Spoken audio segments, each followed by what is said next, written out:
বিজেপিৰ নেতা নেত্ৰীয়ে মুখ্যমন্ত্ৰীৰ সন্মুখত জুবিন গাৰ্গৰ হৈ ন্যায় বিচাৰিব নোৱাৰে নেকি? মুখ্যমন্ত্ৰীৰ সন্মুখত ন্যায় বিচৰা বিজেপিৰ বুথ পৰ্যায়ৰ নেত্ৰী মাইনা বেগমক নিশাই থানালৈ লৈ আনি হাৰাশাস্তি কৰাৰ অভিযোগ। বহুতেতো কৈছিলে ন্যায় লাগে, অৰুণোদয় নালাগে, সেইবোৰ কলৈ গ'ল? তেওঁ কিয় ইমান টাৰ্গেট কৰি ল'লে? তেওঁক বিজেপি কৰ্মী বুলিয়ে টাৰ্গেট কৰি ল'লে নে অন্য কিবা বুলি টাৰ্গেট কৰি লৈছে মই নাজানো, কিন্তু সেইটো আমাক মানে বিচাৰ লাগে।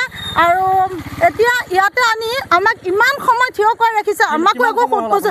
আমি অহা 5টা বাজিছে, এতিয়া 9টা বাজিছে নেকি? 9টা বাজিছে, এতিয়ালৈকে ইয়াত ধৰা 6টা বাজিছে। 6টা বজাত হাজিৰ দিছোঁ, কিন্তু তেওঁক লগ কৰিব দিয়া নাই। তেওঁ কি কৰিছে? তেওঁ টেবলেট খাব লাগে, আজি টেবলেটটো দিব পৰা নাই। তেওঁক ইমানখিনি অসুবিধা কিয় কৰিছে? আচলতে কি চলিছে হিমন্ত ৰাজত? মুখ্যমন্ত্ৰী হিচাপে ধৈৰ্যগুণ নোহোৱা হৈছে নেকি মুখ্যমন্ত্ৰী? মাত্ৰ দুষাৰী বাক্য, আমাক অৰুণোদয় মিঠাতেল নালাগে, জুবিন গাৰ্গৰ ন্যায় লাগে।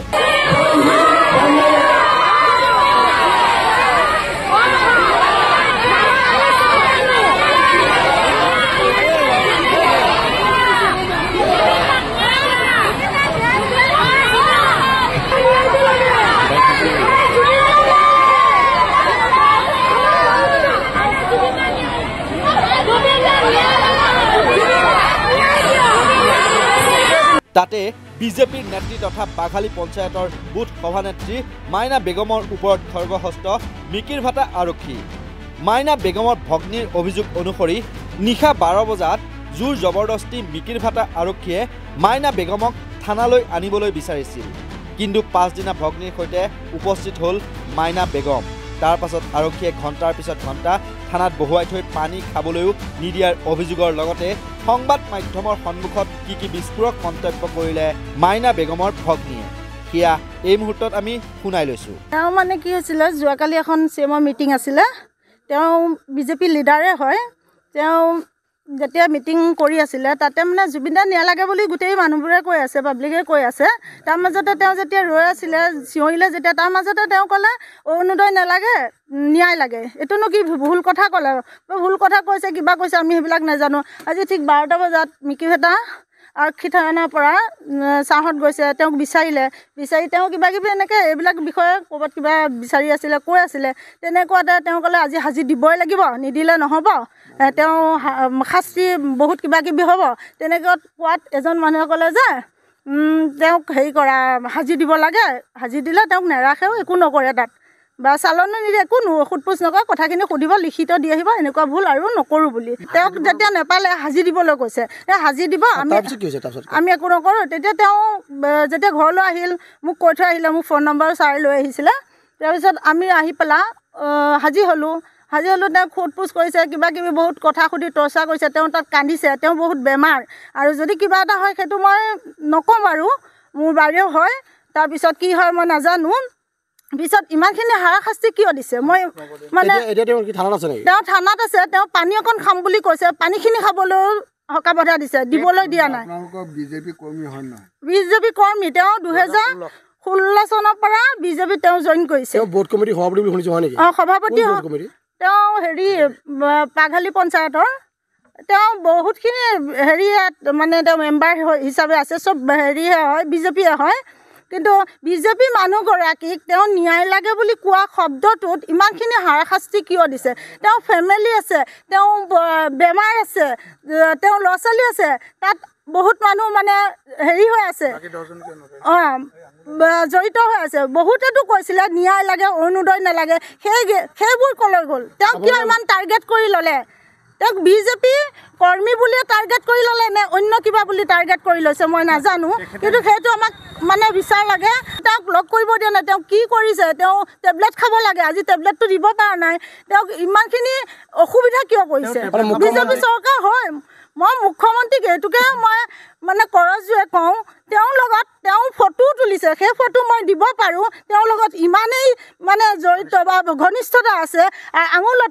আঙুলতাক ভালকৈ চিনি পায়, তেওঁৰ লগত পুখুৰীত মাছ মাৰিছে, গোটেই হেৰি আঙুলতাৰ লগত গোটেই বট্টদবা সমষ্টি ঘূৰিছে, তেওঁক চবেই চিনি পায়। তেওঁ বিজেপি এজনী লিডাৰ বুলি ভালকৈ জানে।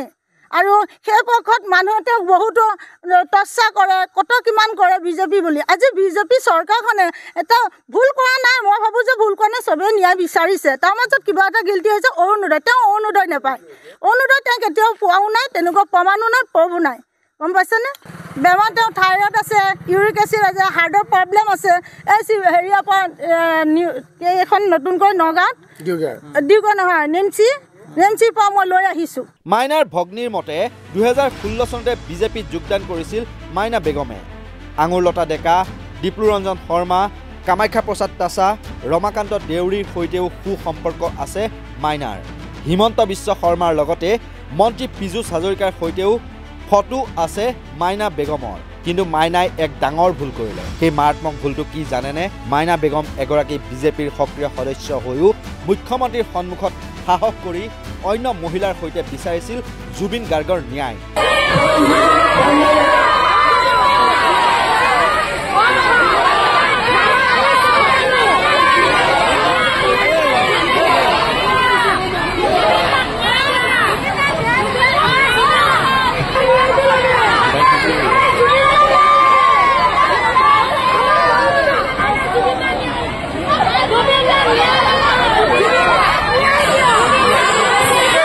এয়া অজানিতে হোৱা ভুল বুলি সামাজিক মাধ্যমত স্বীকাৰ কৰি মুখ্যমন্ত্ৰীৰ লগতে অসমবাসীৰ ওচৰত ক্ষমা বিচাৰিছিল মাইনা বেগমে। যোৱাকালি মিকি বেটা আমাৰ মৰিগাঁও ডিষ্ট্ৰিক্টত এখন মিটিং হৈছিল, আমাৰ মহিলা মিত্ৰবৃত্ত আঁচনি। তাতে মানে মোৰ এটা ভুল হৈ গ'ল, অজানিতে মানে আৱেগিকতে মই কৈ দিলোঁ যে আমাক অৰুণোদয় নালাগে, আমাক ন্যায় লাগে। আচলতে মই বহুত সকলোৱে চিঞৰ বাখৰ কৰা তাৰ মাজতে মানে আৱেগিকত মোৰ কথাটো ওলাই গ'ল। আপোনাৰ সমূহ ৰাইজকে মই নমস্কাৰ জনাই ক্ষমা বিচাৰিছোঁ যে মোৰ ভুলটো ক্ষমা কৰি দিয়ক আৰু এনেকুৱা ভুল আৰু জীৱনত নকৰোঁ। কালি আমাৰ মৰিগাঁও মিকি বেটাত এখন মিটিং হৈছিলে মহিলা উদ্যমিতা আঁচনি। তাত মানে মিটিঙত গৈছিলোঁ মই, গৈ আমাৰ মুখ্যমন্ত্ৰী ছাৰ আহিছিলে, ছাৰক মই মানে নৰেন্দ্ৰ মোদীও জিন্দাবাদ দিছোঁ। তাৰপিছতে মানে সকলো মহিলাই চিঞৰাত মোৰ মানে আৱেগিক হৈ মোৰ মানে মুখতে কৈ দিলোঁ যে ন্যায়হে লাগে, আমাক অৰুণোদয় নালাগে। তেনেকৈ কৈ দিয়াত ছাৰেও অলপ কষ্ট পাইছে। কষ্ট পোৱাৰ কাৰণে মই সকলো ৰাইজকে আৰু গোটেই অসমবাসী ৰাইজৰ আগত মই ক্ষমা প্ৰাৰ্থনা মাগিছোঁ। মোক যেন ভুলটো শুধৰাই দিয়ে আৰু নিজৰ বাই ভনী বা ভগ্নী হিচাপে মোৰ এই ভুলৰ অকণমান মানে ক্ষমা বিচাৰি মই আপোনালোকৰ ওচৰত চৰণত পৰিছোঁ। কিন্তু তাৰ পাছতো হিমন্ত বিশ্ব শৰ্মা নেতৃত্বাধীন আৰক্ষীয়ে প্ৰতিশোধ পৰায়ণ মনোভাৱ লোৱাটোৱে ফেচিষ্ট হিমন্ত চৰকাৰৰ স্বেচ্ছাচাৰী মনোভাৱেই পৰিস্ফুট হোৱা বুলি এতিয়া সৰ্বত্ৰে চৰ্চা চলিছে। ইপিনে এতিয়া ফ্লপ শ্ব' হোৱা বিজেপিৰ ন্যায় যাত্ৰাটো জুবিন গাৰ্গৰ ন্যায় বিচাৰি ৰাজপথ উত্তাল কৰিছিল বিজেপি নেতাকৰ্মীয়ে। তেতিয়াহ'লে মুখ্যমন্ত্ৰী কাৰো বিৰুদ্ধে খৰ্গগ্ৰস্ত হোৱা নাছিল। এটা কথা মন কৰিবলগীয়া, মুখ্যমন্ত্ৰী হিমন্ত বিশ্ব শৰ্মা কোনো বিজেপি দলৰ মুখ্যমন্ত্ৰী নহয়, অসমৰ 3,30,00,000 জনতাৰ মুখ্যমন্ত্ৰী তেওঁ। তেওঁৰ পদবীৰ সাংবিধানিক পদমৰ্যাদা আছে। গতিকে তেওঁৰ সন্মুখত যদি কোনোৱে প্ৰতিবাদ কৰে তেন্তে বিষয়টো হজম কৰিব পৰা ক্ষমতা তেওঁৰ থাকিব লাগিব বুলিও এতিয়া চৰ্চা চলিছে। নিউজ ডেস্কৰ ৰিপৰ্ট, নৰ্থ ইষ্ট নাও।